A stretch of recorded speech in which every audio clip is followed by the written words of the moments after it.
तो स्वागत है आपका मेरे चैनल पे अभिषेक क्लासेस विद फन पे। और एक चीज़ जो मैं कहना नहीं भूल सकता कि क्या हाल है आप लोगों के। उम्मीद करता हूँ सब बढ़िया ही होगा। तो ये है हमारी आज की वर्कशीट नंबर 42। डेट है यहाँ पर 10/10/20। 10 + 10 + 20, 10 + 10 = 20। कितनी बढ़िया डेट है।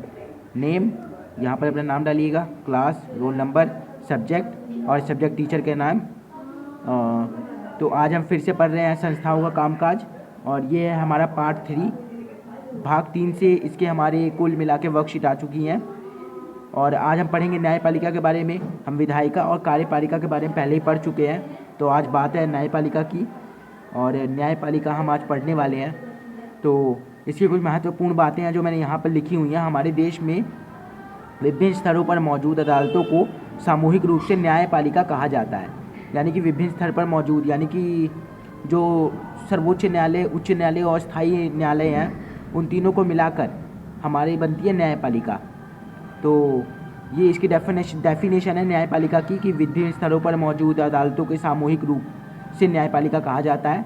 ये इसका सीधी सादी डेफिनेशन है। अब आप एक बार मेरे साथ इसे दोहराइए। हमारे देश में विभिन्न स्तरों पर मौजूद अदालतों को सामूहिक रूप से न्यायपालिका कहा जाता है। उम्मीद करता हूँ आपने मेरे साथ दोहराया होगा। अगर आप मेरे साथ दोहराएंगे इसको तो आपको ये याद हो जाएगी ये डेफिनेशन अच्छे से। न्यायपालिका को 3 स्तर में बांटा गया है। तो आइए देखते हैं इसको कितने स्तरों में बांटा गया है। तो जैसा कि हम लोग जानते हैं कि स्थायी पालिका मतलब जो हमारी न्यायपालिका है उसे 3 हिस्सों में विभाजित किया गया है।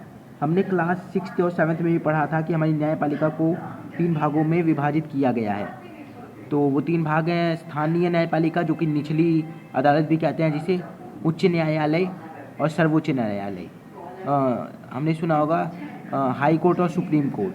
तो ये एक पर्वत है, यानी ये इस पर्वत को हमारा भारत मानिए, और इन तीन चीज़ों से हमारा भारत चलता है, क्योंकि ये निष्पक्ष होकर एक आम आदमी के लिए फ़ैसला लेते हैं।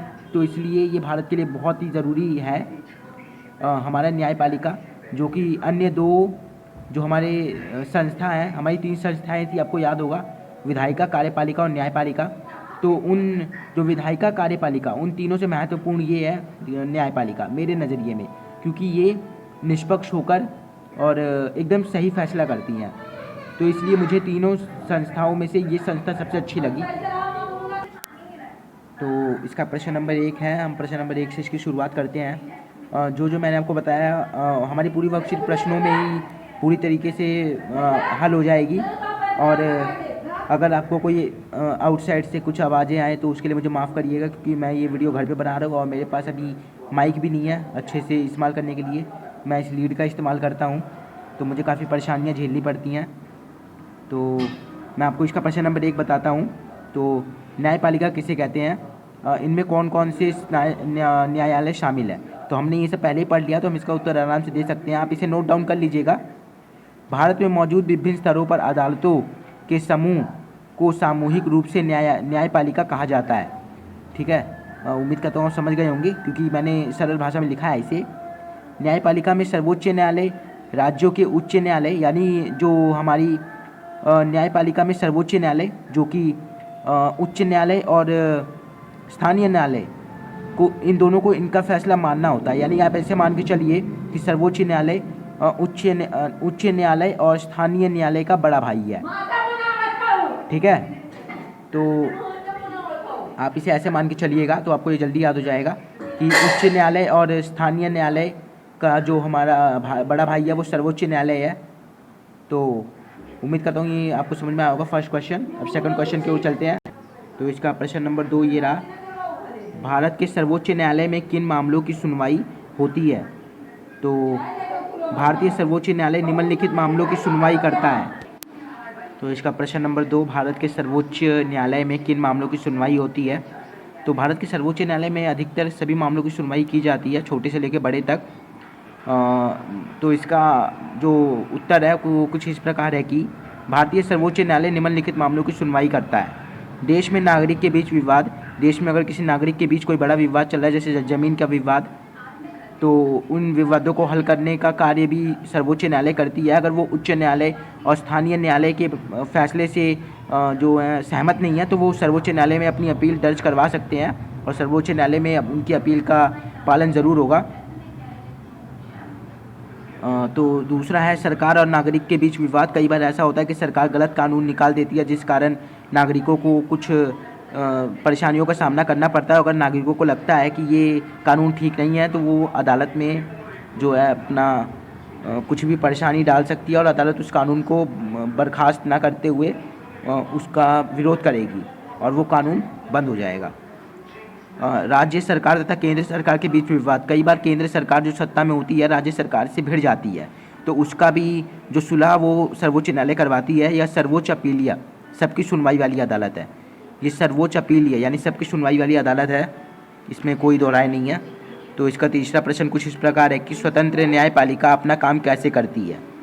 तो जैसे कि इसमें स्वतंत्र, तो इसके प्रश्न में ही उत्तर दे दिया हमें कि भाई स्वतंत्र लिखा हुआ तो स्वतंत्र रूप से ही काम करेगी ना। तो स्वतंत्र न्यायपालिका अपना काम बिना किसी दबाव के निष्पक्ष होकर करती है। तो आप ऐसे भी लिख सकते हो कि स्वतंत्र न्यायपालिका किसी का फैसला ना मानते हुए स्वयं अपने फैसले पर टिकी रहती है और वो फैसले हमेशा जनता के पक्ष में होते हैं। आज तो कोई भी ऐसा फैसला नहीं आया जो जनता के निष्पक्ष में हो। जो भी फैसला किया है सही किया है। तो इसका प्रश्न नंबर 4 है जो कि लास्ट प्रश्न है। आपके विचार में नागरिकों के अधिकारों की रक्षा के लिए न्यायपालिका क्यों आवश्यक है। तो इसका उत्तर है न्यायपालिका नागरिकों के अधिकारों की रक्षा करती है। अगर सरकार या समाज अथवा कोई अन्य व्यक्ति हमारे अधिकारों को हमसे ना छीने, हमसे छीने, यहाँ पर ना मत लगाइएगा, इसे मिटा दीजिएगा। तो मैं इस पर उंगली लगा लेता हूँ अपनी। तो यहाँ शुरू से पढ़ते हैं।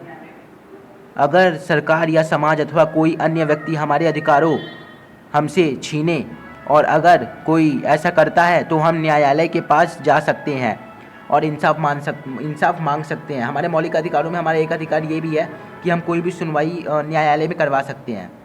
तो उम्मीद करता हूँ आपको आज की वर्कशीट समझ में आई होगी। कुछ गलतियाँ मुझसे भी हो जाती हैं क्योंकि मैं भी अभी स्टूडेंट ही हूँ। तो उम्मीद करता हूँ आपको आज की वर्कशीट समझ में आई होगी और मैं काफ़ी मुश्किलों के बाद ये वीडियोस बनाता हूँ। तो आप चैनल को सब्सक्राइब करिएगा ताकि आपका सपोर्ट मिले और मैं और भी वर्कशीट्स लेके आऊँ। अभी मैं सिर्फ SST और हिंदी की वर्कशीट लेके आता हूँ और बाकी वो वर्कशीट को मैं वैसे फ़ोटो की साइड डाल देता हूँ। तो उम्मीद करता हूँ आपको मेरी वर्कशीट समझ में आ रही होंगी। मैं मिलता हूँ आपसे नेक्स्ट वीडियो में। चैनल को सब्सक्राइब करिए, बेल आइकन को दबाइए, शेयर करिए अपने 9th क्लास के फ्रेंड के साथ। तब तक के लिए आप स्वस्थ रहें, मस्त रहें और इस समय में अपना पूरा ख्याल रखें। धन्यवाद।